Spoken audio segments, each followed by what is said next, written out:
நான் ரொம்ப டிஸ்டர்பாக இருக்கிறேன்ற வார்த்தையை பயன்படுத்தாத ஆளே இந்த உலகத்தில் இருக்க மாட்டாங்க. நாம் ஏன் டிஸ்டர்ப் ஆகுறோன்னு என்னைக்காவது அலசி ஆராய்ஞ்சு பார்த்துருக்கோமா? இதை ஒரு அமெரிக்க வாழ் அறிஞர்கள் ரிசர்ச் பண்ணியிருக்கிறாங்க. அதில் நம்ம சின்ன சின்ன விஷயத்துக்கெல்லாம் நாம் டிஸ்டர்ப் ஆகிருக்கணும்னு கண்டுபிடிச்சிருக்கிறாங்க.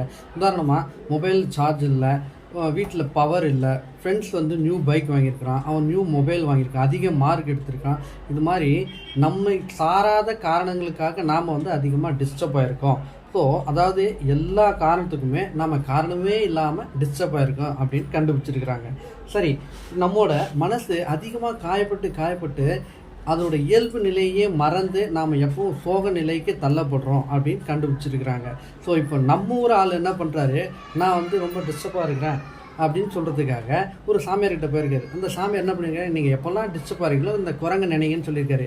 42 நாள் கழிச்சு ஐயா எனக்கு இந்த குரங்கு ஞாபகம் போனால் போதும், என்னுடைய பழைய பிரச்சனையே